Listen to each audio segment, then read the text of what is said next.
నిజంగానే సమస్యలు ఉన్నాయండి. స్టాండ్ అలోన్ థియేటర్స్కి సమస్యలు 100% ఉన్నాయి.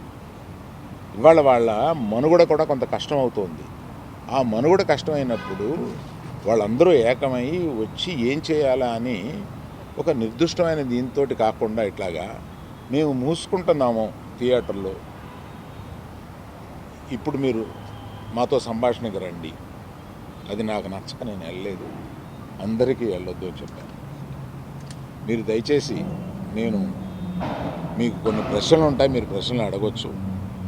కేవలం మనం ఈ సమస్య వాళ్ళ మాట్లాడుకున్న దానికి పరిమితం చేయకపోతే జనరల్గా ఏమవుతుందంటే మీరు ఏదో అడుగుతారు, నేను ఏదో చెప్తాను, అది హెడ్డింగ్లోకి వెళ్ళిపోతుంది. అలా కాకుండా ఇవాళ హెడ్డింగ్ 1500 థియేటర్లు ఉంటే నా దగ్గర 15 మాత్రమే ఉన్నాయి, ఆ నలుగురిలో నేను లేను. గతంలో ఎందుకు ఖండించలేదు సార్? గతంలో ఎందుకు ఖండించలేదు? ఆ నలుగురిలో నేను లేను, ఆ నలుగురిలో నేను లేనని చెప్పడానికి ప్రశ్నలకు వచ్చామా? నాది అయిపోయింది, ఆపేశారా? కాదు, మీరు ఆపేశారా అని. సరే, మొదలుపెట్టారుగా.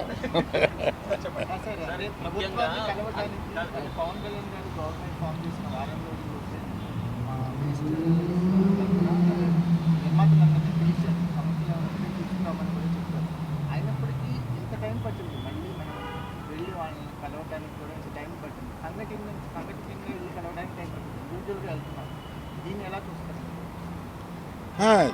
ఛాంబర్ ముందుకు రావాలండి. నేను ఛాంబర్లో ఏ పొజిషన్ తీసుకోను. నేను ఎప్పుడన్నా ముఖ్యమైన సంఘటనలు ఇలాంటివి ఎప్పుడన్నా ఉన్నప్పుడు వాళ్ళు పిలుస్తూ ఉంటారు, నేను వెళ్ళి పెద్దగా నేను చెప్పాల్సింది చెప్పేసి వచ్చేస్తూ ఉంటాను. నేను రెగ్యులర్గా జరిగే ఛాంబర్ మీటింగ్స్కి అది వెళ్ళను. నిన్న అంటే కావాలని నిన్న పిలిచారండి. నాకు మేము మూసేస్తాం, మీరు రండి మాట్లాడతాం, అది నచ్చలేదు కనుక నేను వెళ్ళలేదు.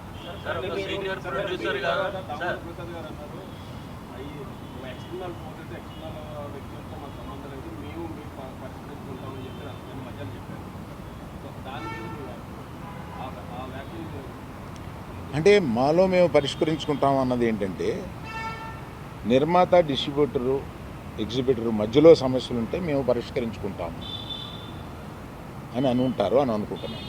సార్, ఇండస్ట్రీకి ఇంత ఇంపాక్ట్ చేసే ఒక సమస్య వచ్చినప్పుడు మాట్లాడకపోవడం కూడా మీరు నిజంగానే మీకు నచ్చలేదని చెప్పారు. మాట్లాడటం కూడా అంటే అభివర్ణం లాంటి పెద్ద వ్యక్తి ఇందులో ఇన్ని సంవత్సరాలు జర్నీ ఉంది మీకు, మీరు మాట్లాడకపోవడం కూడా ఇబ్బందే కదా?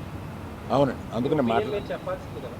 అవునండి, ఒక్క ఎగ్జిబిటర్స్ చెప్పకుండా టోటల్గా ఆంధ్రప్రదేశ్ చెబుదామని తెలంగాణకి చెబుదామని వచ్చాను ఇక్కడికి. ఈ సమస్య అయిపోయాక వచ్చారు? లేదు, అవలా.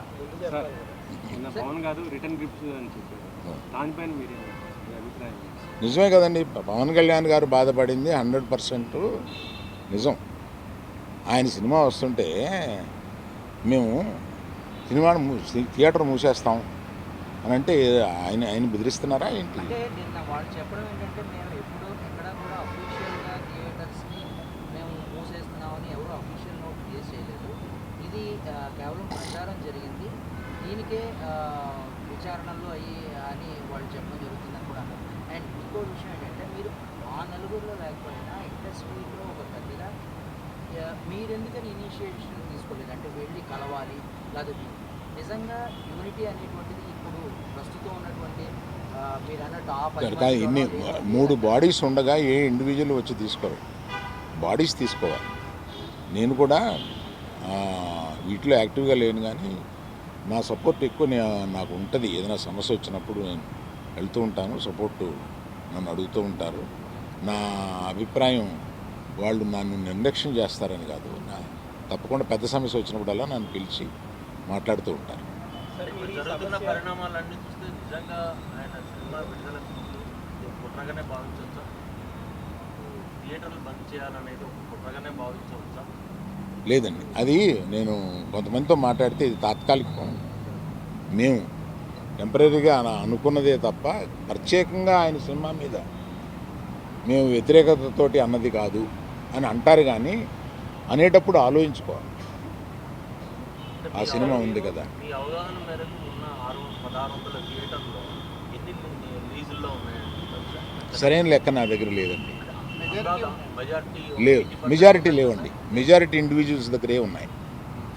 సార్ ఇది చాలామంది అనుకుంటారు అవును సార్ అందుకే ఇందులో ఈ clarity 1500లో ఒక కనీసం 500, 600, 700, 800 వీళ్ళ దగ్గర ఉన్నాయేమో అని. అలా లేవండి. చాలామంది ఇండిపెండెంట్ దగ్గర తెలంగాణలో అయితే అలాగే ఉంది. తెలంగాణలో మల్టీప్లెక్స్లు ఉన్నాయండి. మల్టీప్లెక్స్లు అన్నీ కలిపి ఓ 3 కంపెనీల దగ్గర 4 కంపెనీల దగ్గర ఉంటాయి. మిగతా ఇండిపెండెంట్ థియేటర్లు కొంతమంది గ్రూప్స్ దగ్గర ఉన్నాయి.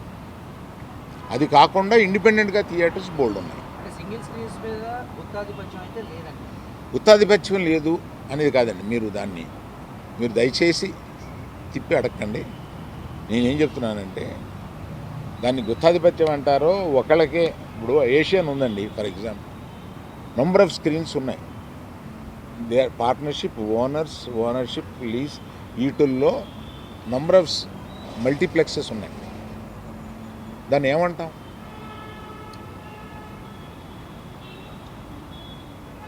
మీరేదో అడుగుతున్నారు. సార్ పర్సంటేజ్ విధానం కనుక తెస్తే స్టాండ్ అలోన్ థియేటర్స్ కంటే కూడా లీజ్ ఓనర్లకు ఎక్కువ బెనిఫిట్ అవుతుంది అని ఒక టాక్ అయితే ఉంది. మీరు దానితో ఏకీభవిస్తారు? నేను ఏకీభవించట్లేదు అసలు. అప్పుడైతే థియేటర్లకి మేలు జరుగుతుందంటే అది మరి దాన్ని సపోర్ట్ చేయాల్సిందేమో. థియేటర్లకు మేలు జరుగుతుందా లేదా, మీకు కావాల్సింది ఏంటి, థియేటర్ల వారికి కావాల్సింది ఏంటి? ఇక్కడ డిస్ట్రిబ్యూటర్ అనేవాడు ఒకడు ఉన్నాడండి, అతన్ని మర్చిపోతున్నా. డిస్ట్రిబ్యూటర్కి ఏం కావాలో కూడా ఆలోచించాలి.